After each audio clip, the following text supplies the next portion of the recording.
Hi, ich bin Ernesto und sitze für die Politbande im Nürnberger Stadtrat.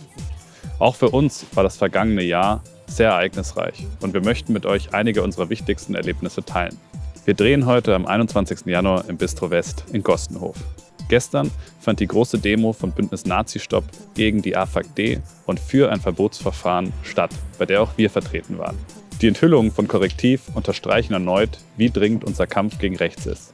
Auch wir fordern die Prüfung eines AfD-Verbots. Kein Fußbreit den Faschistinnen. News. Infos.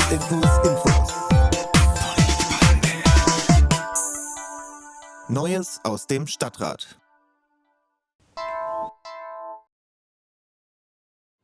Im November 2023 durfte ich zum 4. Mal eine Haushaltsrede vor dem Stadtrat halten. In den Haushaltsreden darf jede Gruppierung je nach Größe Stellung zum geplanten städtischen Haushalt nehmen. In unserem Fall sind das maximal 15 Minuten. Der städtische Haushalt plant die Einnahmen und Ausgaben der Stadt für das kommende Jahr. In unseren 15 Minuten haben wir darauf hingewiesen, wie wichtig die Kulturbranche für die Nürnberger Stadtgesellschaft ist.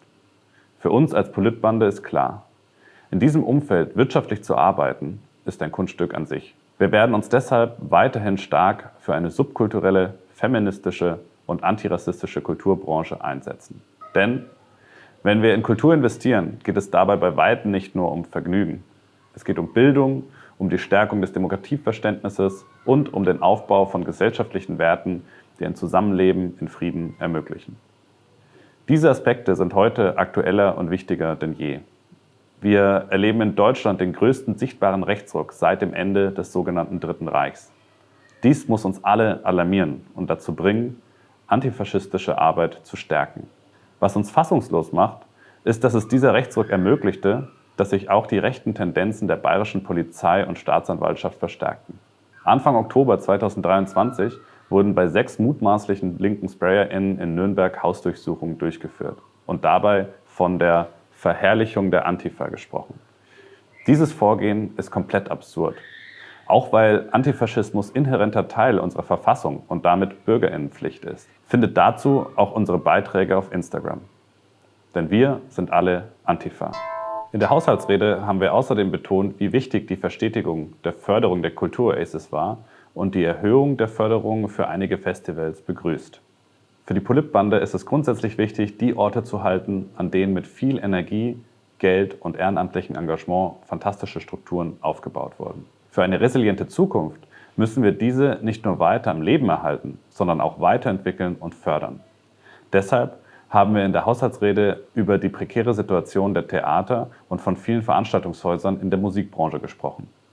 Wir haben uns deshalb für einen Nachtragshaushalt für die freien Theater stark gemacht. Das bedeutet, dass mehr Geld als ursprünglich geplant an die freien Häuser fließen soll. Wir haben außerdem gefordert, dass die freien Theater endlich ihre Probleme und Anliegen im Kulturausschuss darstellen können, um die Politik von der Notwendigkeit des Handelns für eine langfristige Finanzierungslösung zu überzeugen. Dies ist uns zum Glück gelungen, sodass dieses Jahr die Theater breiteres Gehör finden können. Überparteilich konnte sich außerdem für eine Erhöhung von Geldern für 2024 geeinigt werden. Zufrieden sind wir damit jedoch noch nicht, da es grundsätzlich ein stärkeres und stabileres Finanzierungskonzept braucht, das langfristig trägt. Dafür werden wir gemeinsam mit den Theatern weiter kämpfen. Was das Opernhaus angeht, bleiben wir dabei, dass wir uns von der Vorstellung verabschieden müssen, die Oper wieder zurück in die Innenstadt zu holen. Wir plädieren für ein Mischnutzungskonzept am Richard-Wagner-Platz in einer rausanierten Hülle, welche das Schauspielhaus gut ergänzt. Dadurch könnte in der Innenstadt zum Beispiel ein neuer Ort für Konzerte von Klassik bis Rock oder für Kongresse und internationale Begegnungen entstehen und das Kulturareal an der Kongresshalle neben dem neu entstehenden Stadtteil weiterentwickelt werden. Wir freuen uns außerdem über eine weitere Förderung, für die sich die Politbande jedes Jahr stark gemacht hat. Der alternative Jugend- und Drogenhilfe V. Mutra bekommt nun endlich das Geld, das der Verein braucht, um die so wichtige Arbeit mit Suchtkranken zu leisten. Abgeschlossen haben wir die Haushaltsrede mit dem Plädoyer für die Idee des Nürnberg-Fürther Stadtkanalvereins. Wir sind gegen den Ausbau des Frankenschnellwegs. Wir fordern die Prüfung der Umsetzung eines Stadtkanals. Für uns ist die zukunftsgewandte Idee die kluge und charmante Lösung, wie sich Nürnberg dem Klimawandel entgegenstellen kann und zugleich die Lebensqualität im Westen Nürnbergs bis nach Fürth signifikant verbessern kann. Wir denken, dass die Möglichkeit, die Autobahn zurückzubauen und die Fläche für eine nachhaltige Stadtentwicklung zu nutzen, eine historische Chance für die ganze Stadt bedeutet, die jetzt genutzt werden sollte. Die gesamte Haushaltsrede findet ihr auf Instagram. Die Politbande ist seit Juli 2023 Teil des Kollektivs, das eine Vergesellschaftungskonferenz im November 2024 organisiert. Wir freuen uns sehr, dass wir Teil dieser aktivistischen Gruppe sein dürfen. Vom 29. November bis 1. Dezember diesen Jahres wird in Nürnberg eine Konferenz zum Thema Vergesellschaftung stattfinden.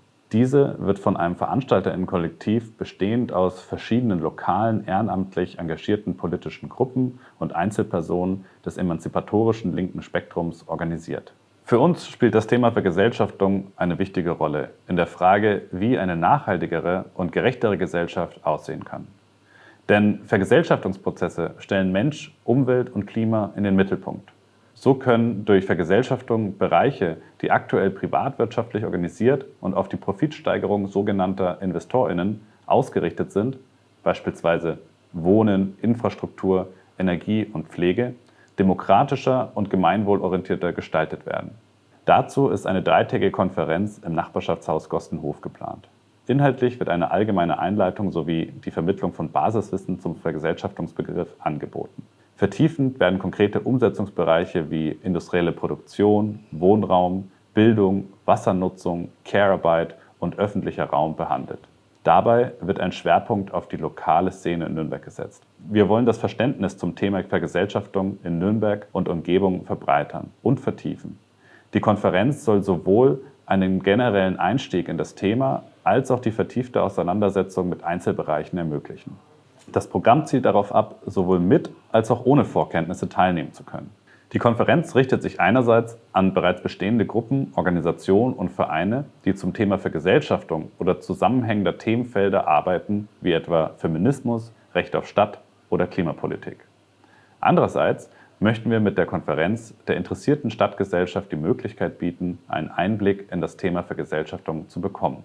Denn die Thematik betrifft uns alle, sei es als MieterInnen, als ArbeitnehmerInnen, als Familien mit Kindern oder als pflegende Angehörige. Wenn ihr mehr über das Thema erfahren wollt, findet ihr in den Shownotes weitere Infos. Wir freuen uns auf die Nürnberger Konferenz und halten euch weiter auf dem Laufenden. Für die Politbande war 2023 ein intensives Jahr, in dem einiges vorangegangen ist. Im Januar und Februar haben wir zum Rundgang für die Urbane Gartenschau eingeladen. Die Urbane Gartenschau in Nürnberg findet zwar erst in 6 Jahren statt, wir finden es aber wichtig, dass wir uns schon jetzt gemeinsam ein Bild des Geländes machen, denn die Planungen bei der Stadt haben längst begonnen. Die Urbane Gartenschau 2030 muss nachhaltig, niederschwellig und divers werden. Im März hat sich das 8. März-Team der Politbande mit einer Social-Media-Aktion Gedanken zum Thema Sichtbarkeit der Lebensrealitäten von Flinter-Personen gemacht. Wir haben Utopien und unsere Ideen für unser zukünftiges Alltagsleben zu verschiedenen Themen geteilt. Denn im Patriarchat sind cis-männliche Perspektiven universell. Erfahrungen von Flinters, die Hälfte der Weltbevölkerung, werden als Randerscheinungen wahrgenommen. Infolgedessen werden sie in allen Lebensbereichen unterdrückt. Schaut euch unsere Posts auf Instagram noch einmal an und lest euch unsere Vorstellungen durch. Auch in 2024 plant die Politbande wieder eine Aktion zum feministischen Kampftag. Es wird eine Podiumsdiskussion geben mit verschiedenen feministischen Wegen. Markiert euch schon einmal den 9. März um 17 Uhr im Nachbarschaftshaus Gostenhof. Weitere Infos folgen bald. Wir haben uns im März außerdem zu einer internen Klausur getroffen, um über unsere Strategien und kommenden Aktionen zu sprechen. Dazu haben wir ein Video gedreht, das ihr auf Instagram und YouTube findet. Im April 2023 haben wir es auf die Longlist für den Zukunftspreis Kulturgestalten 2023 geschafft. Leider haben wir den Preis am Ende nicht gewonnen, aber wir freuen uns, dass wir aus den 175 Bewerbungen für die Longlist nominiert wurden. Nicht nur in der ersten Jahreshälfte haben wir uns stark gemacht für eine transparente Stadtverwaltung, für eine sinnvolle Sanierung des Opernhauses und eine gute Nutzung der Ermöglichungsräume. Im Mai waren wir bei der Kulturoase im Rosengarten. Auch hier gibt es eine extra Folge mit Infos, wie sich der Kultur-Aces-Verein aus der Politbande heraus gegründet hat. Im Sommer gab es dann das wunderschöne Politbandencamp, bei dem wir über die Politbande, den Wechseljahreskongress, die Vergesellschaftungskonferenz und über die Möglichkeiten, wie man sich gegen die AfD stellen kann, gesprochen haben. Wir haben gruppenübergreifend zusammen diskutiert, gegessen, getanzt und uns ausgetauscht. Das hat uns so viel Spaß gemacht, dass wir auch in diesem Jahr wieder zu einem Politbandencamp einladen werden. Ende Juli durften wir auf dem Mahagoni Festival noch weiter tanzen und haben uns gefreut, dass wir so viele von euch kennengelernt haben. Hier waren wir nämlich mit einem Politbandestand vertreten.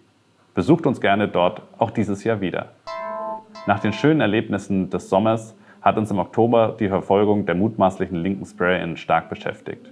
Wir fordern weiterhin eine disziplinarrechtliche Untersuchung, ob die Polizei Mittelfranken und die Generalstaatsanwaltschaft München unser Grundgesetz rückhaltlos vertreten.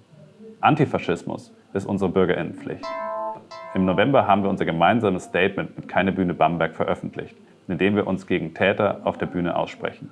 Ihr seht, es war einiges los und wir machen weiter in unserem Kampf für ein nachhaltiges, feministisches, antifaschistisches und antirassistisches Nürnberg. Es gibt noch einiges zu tun. Falls dich die Themen rund um Feminismus, Kultur und Nachhaltigkeit interessieren, melde dich gerne bei uns. Wir freuen uns über Unterstützung und weitere Aktivistinnen. Das war unser Jahresrückblick 2023. Wir freuen uns als Politbande auch schon auf die gemeinsame politische Arbeit mit euch im Jahr 2024. Euer Ernesto von der Politbande. Infos. News, News, News. News, News, News. Infos. Politbande. News, News, News. Infos.